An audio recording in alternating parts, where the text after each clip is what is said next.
Hello there and welcome to the Bit of Peacock. It's my channel where we talk all things Leeds United. Hello Leeds fans, and we're here, well, and fans of any other club.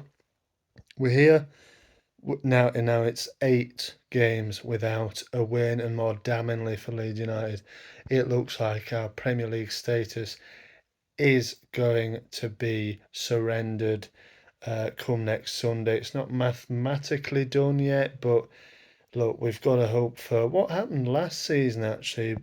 I think somebody correct me in the comments if I'm wrong, but I'm pretty sure we were going into that Brentford game a year ago tomorrow, or a year ago today, potentially, when this comes out. We were going into that game needing Burnley to lose, and we had to win. That's exactly what happened, I believe. Obviously, that's the scenario again this season. Everton have to lose against Bournemouth, and we have to win. Even if Everton lose and we lose, we go down. So it was a must win. Obviously, we're looking back at the West Ham game, which happened on Sunday afternoon. It was a 1:30 kickoff, and it had to be a win for Leeds, as the last few have been. And the thing is, with teams like Forest, who have obviously survived, teams like Everton, even teams like other teams, they've shown fight and desire and grit to get out of the position they're in, particularly Forest. Fair play to them, by the way. Obviously beat Arsenal yesterday to secure their Premier League status. Um, even West Ham, Wolves, they've got better quality than the others that we've mentioned there, but they stuck in. They got it done, and they showed determination to turn their situation around. From what I've seen of Leeds United, they're just, well, obviously watched the games. They're poor. They've got no fight or desire about them at all. And to say we were 1-0 up in the last couple of games and haven't won any of them, either of them, it just shows you the gutless bunch of players that we have on our hands at this current time. You can have them on one hand, the amount of players that have actually shown and turned up this season. The only one for me today who has any ounce of recognition is Rodrigo, and he is probably the only out the whole season. 13 goals he's got in the Premier League, and we sit in 19th position, sorry, 18th position on the brink of relegation. He's got 13 goals, and every single time he's played, he's pretty much scored. He got another one again today. Absolutely lovely finish. And for once, Weston McKennie came up with something good, and it was a long throw in. Rory Delap-esque, isn't it? Since Sam Allardyce has come in, these long throws from Weston McKennie have become a thing. It finally paid off, and Rodrigo lashed it into the top corner, didn't he? Lovely finish. He actually should have probably done better with an opportunity and within the first couple of minutes. I think there was another chance as well for us, wasn't there? If I can remember correctly. I don't really want to relive the game, if I'm honest, because it was painful, as most of the games have been this season. And I'm surprised, in a way, it's gone all the way down to the last game of the season because there's no fight in this team. They don't want to fight for the Leeds United shirt. They don't want to fight for that badge, for those fans who've gone all the way down to London today. They don't want to fight.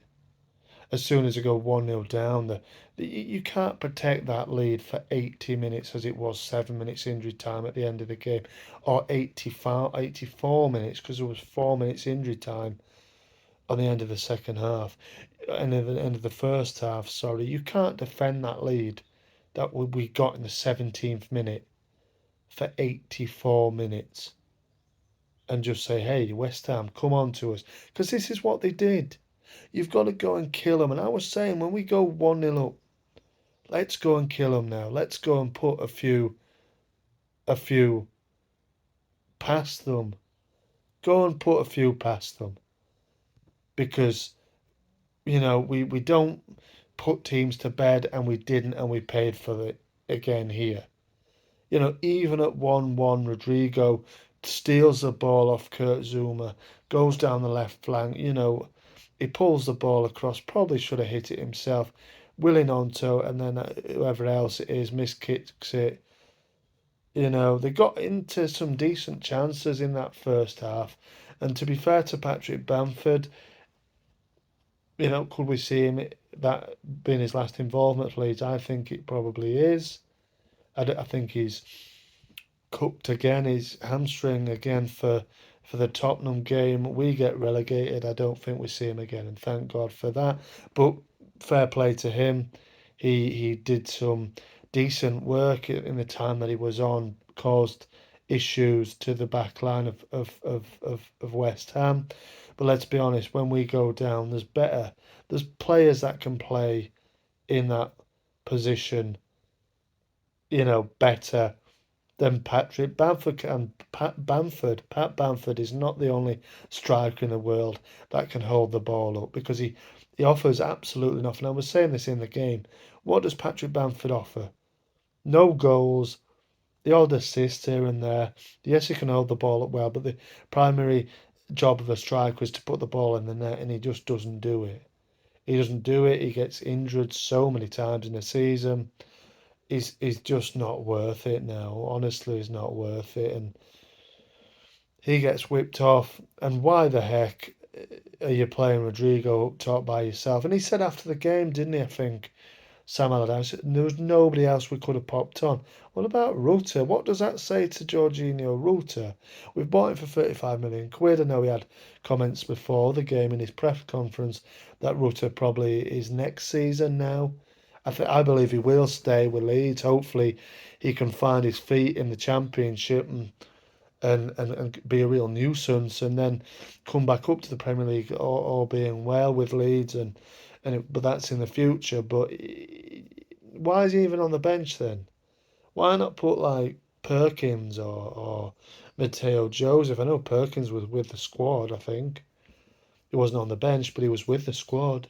So why not give him a go? If you're not going to give Ruter a go, give one of those guys a go. Willing Onto when he came on for Bamford was pathetic. We all like Willie Nonto, don't we? He's a fan favourite, but honestly, poor, really, really poor. And it just goes to the bad feeling of, almost relegation, definite relegation in my eyes now, which it has been for some time. The whole squad look deflated, no fight in them. I've got to say, Joel Robles as well had a poor one today.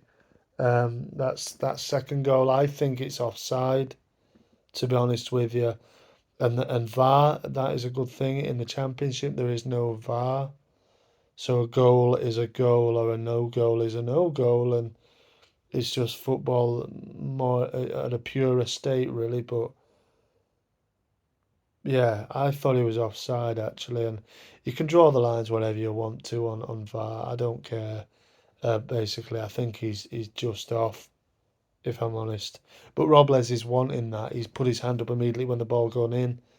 For me, if you can't not if you concentrate more on saving that ball going in the net, you save it. I think he was, oh, it's going to be offside anyway. It doesn't matter if it goes in, it's offside. No, they didn't chalk it off. Bowen, who has a good record, I think, against Leeds, particularly in his Hull City days, gets it to 2-1, and then the third one's offside, basically as well. At that point, doesn't really matter. Forfeit minute of injury time, but it's offside. His boot's offside, isn't it? And that's the fine margins you're dealing with, but it is. You can see it. He's offside, but they're just giving it for some reason. The officiating is really poor. In the Premier League, obviously he's in the lower league as well, and will have to suffer that next season. But it hurts today.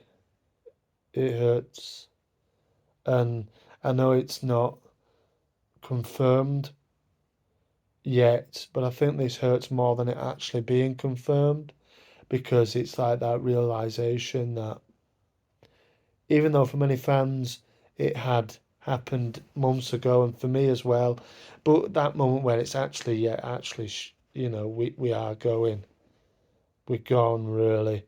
It has hit me today, and it hurts.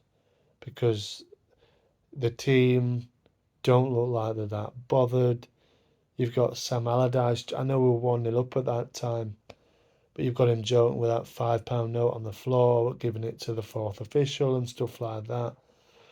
Heat of the battle, it just doesn't seem like they're really that up for it. And when relegation is confirmed and when the summer hits in, I will sort of, in the early part, when it's finished next week, in the early part of the week afterwards, I'll probably do like a who stays, who goes kind of thing, who I'd like to see stay, who I'd like to see go, because there is plenty that will go, but there's probably not as many as people think. And there's a couple that I'd like to stay that maybe won't, but you know, like I said today, the only person that comes out of any sort of credibility for me is Rodrigo because he scored a nice goal. He was playing out of position. You can't play him up front by himself. The rest of them, gutless, pathetic. Luke Ayling in particular, shocking. Can't even pass the ball. Don't even know where the ball is half the time. Shocking defender, and he's one on my list that has to go. I know he won't. He's signed a new contract. He won't go, but for me, he has to. West Ham were on the beach, basically, messing about with it. Didn't have to get out of second gear. They've had a week of fantastic fun, getting to the final. A lot of people thought they'd be cooked, but people didn't think they'd be full of confidence and playing with a lot of freedom, which is what they did, but we allowed them to do that. Sitting off at 1-0 in a pressure game, you can't really do that. You can't do it for, like I said, 80 odd minutes of a game. You just can't do it. You've got to play on the front foot and attack the team, go for a second goal, and maybe if we get a second one, who knows? But that didn't happen, and we end up losing the game 3-1 and surrendering, like I said, pretty much our Premier League status now. Yeah, it's not a situation now that is savable in my eyes, and like I said, yeah, it hurts today, and the game finished a while ago, and yeah, it's not good. It hurts, and hopefully the players see how the fans are feeling at Ellen Road on Sunday. I don't care about this game. For me, I know there's a slim hope that we might get out of it, but for me, there's not. I think fans go there, tell them what you think of that squad, and then not being good enough this season. You know, on paper, we have a good squad, not on the pitch. Pathetic, and I think I want some of these players to say, I do because I think quality wise, once this season has finished, you get you might get a better feeling in with a new manager who can actually coach, not constantly swapping managers. Get a good quality manager in who can put a bit of ambition, put a bit of a good feeling back within these players. Because I think a lot of these players might stay. If I'm honest, there will be a few that will go. The big hitters, I imagine, will go. Sinister and Nonto probably. Maybe probably Adams, but maybe not even him. You just don't know what players are thinking, do you? Um, you know, and got a taste of the Prem. Some of them might think they're good enough. Let me tell you, they're not because they've been playing like they have been since they arrived at Leeds. The likes of Aronson and such players, not good enough. Will he be able to cook, as they say in the Championship? Maybe he will. Maybe this team, it's young enough, it's hungry enough, stay at Leeds United and fight back. But that's for another day today. Just pain, pain. Let me know in the comments what you're feeling. Can we bounce back? from the, you know, to the Premier League again. Are you even quite happy that we've got relegated? I don't know, some people might be. But let me know in the comments there how you're feeling. And if you went to the London Stadium today, how was it? It didn't look very good. But thanks so much for watching. Marching on together. I'll see you on the next one.